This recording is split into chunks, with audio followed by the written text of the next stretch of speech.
you all, ladies and gentlemen, and Bishop Coe, and all the clergy, and our main people, the people from Yarrabah, the descendants of James Noble, who fought for Aboriginal people alongside Ernest Gribble.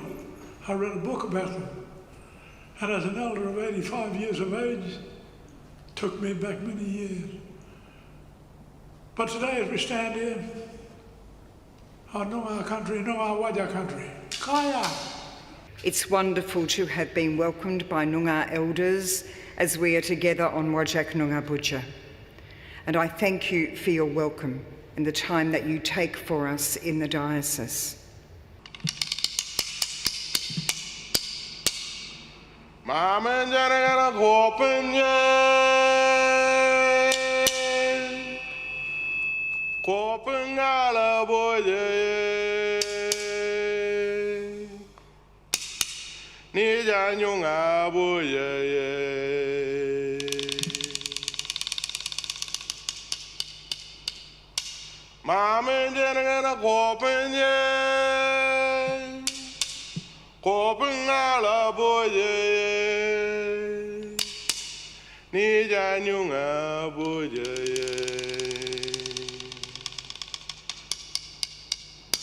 May the good spirits come be with us. Thank you. Order. It has also been a great blessing that over the last few days we've been able to meet and get to know some of the members of the extended family of James Noble and his wife Angelina. Some have travelled across the country to be here. My name's Gloria Noble. My father is Ernest, and he's the big brother of Faith, and we are the children of Mark, who is the son of James. I was born to Mark and Violet. Mark is Ernest Mark. He's the son of James Noble and Angelina. My birth name is Faith Ann Angelina Noble. I'm the 8th child of Mark and Violet, born in Yarrabah, raised in Cairns.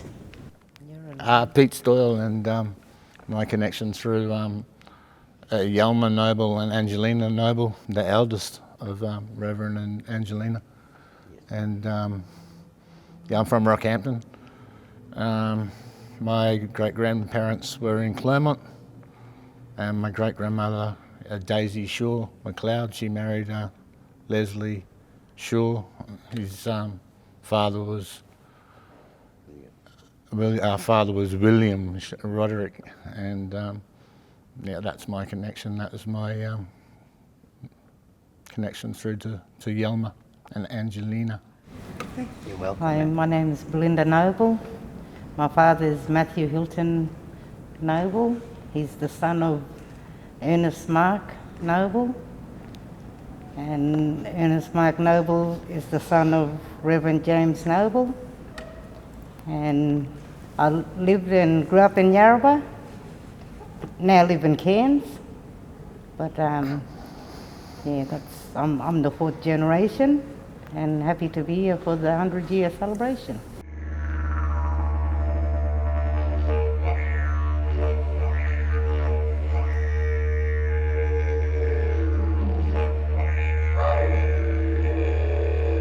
James Noble was the first Aboriginal man to be ordained as a deacon in the Anglican Church of Australia.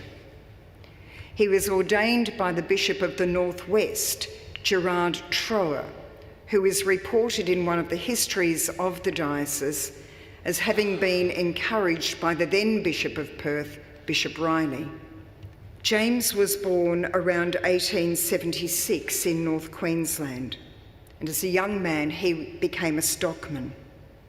He moved to New South Wales as a teenager and was baptised and confirmed in Scone. On returning to Queensland in 1896, he assisted the Reverend Ernest Gribble at Yarrabah near Cairns, where he was made a licensed lay reader, an important leadership role for lay people in the Anglican Church.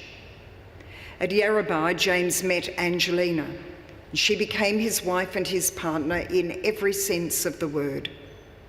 Ministry for James was never a solitary activity or journey. Angelina's presence, her wisdom and her strength were vital to all that followed.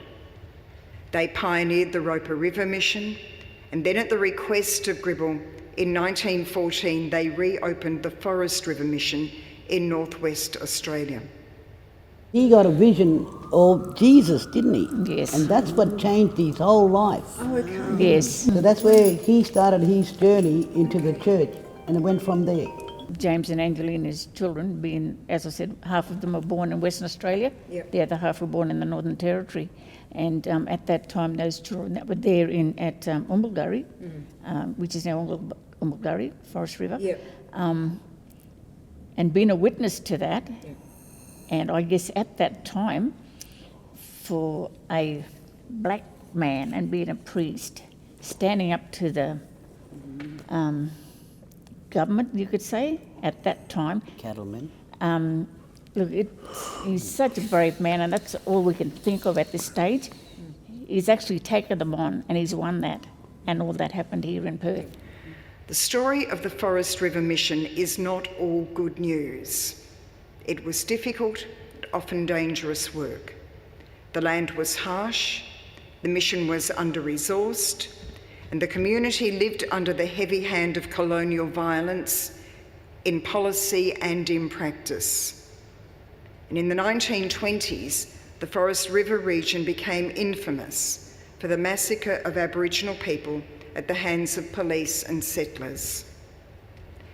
In that place of suffering, James Noble did not abandon his people when the pressures mounted. He stood with them and he spoke for them. In 1926, just a year after his ordination, using his skills as a tracker, all that he had brought with him, James discovered human remains, and later reportedly encouraged by Gribble, James presented this evidence at a commission of inquiry. At this commission, Angelina acted as interpreter for other witnesses, and this led to the arrest of 2 policemen for murder. They were arrested. As I understand it, they were never actually convicted. James Noble's ordination recognised and affirmed many years of faithful leadership. Many of those were hard years of travel across the country, building, preaching, teaching, caring, nursing. They were years of steady courage and practical wisdom. We carry a history, Yep. and no one else in Queensland, only the people in the West who knows the rest of this, or the people from Roper River in the Territory, Yep. or Forest River, Umbulgurri in Western Australia. They're the people that they brought up, Angelina and James. So Mama Angelina is every child's mother. She was the only woman out there. Yeah, But they did wonderful work. yeah.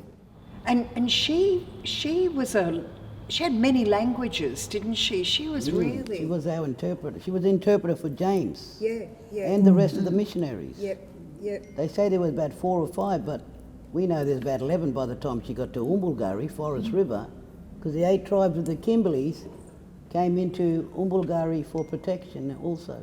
And we were told our stories down the line for all the different grandmothers, and there is no current living grandparent. She is the next generation here. Okay. All her family along that line, we are the next ones down.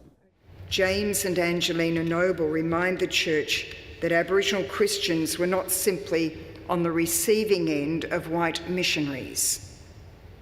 Aboriginal Christians were and still are themselves leaders and evangelists. James Noble's faith bore fruit that remains to this day. And we see it in the presence of Aboriginal clergy across our church.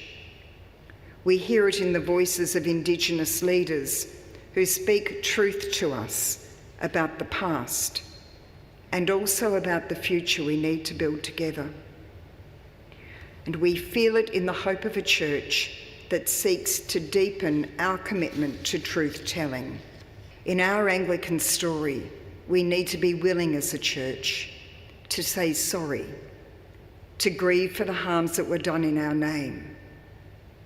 It means our church showing gratitude for the courage that was and still is shown by Aboriginal Christian leaders in the face of hardship and prejudice. It means our church constantly resolving afresh to walk the long path of the costly kind of reconciliation that will be grounded in justice and love and fed by integrity and patience. May the memory of James and Angelina Noble make us honest. May their example help us to be brave as we witness to the love of Jesus in difficult times. And may we, like James Noble, also walk the path of a deacon. People with open hands and open hearts, travelling along the way of Christ. Amen. So I just want to thank you for letting thank us you very come to much. this and Yeah. this Greatly great big appreciate it. celebration. We'll all thank each other and say And thank meeting God the as well, locals, yeah? and meeting the locals for Welcome to Country. Yes, Yes. good. You too, Paul. All of you.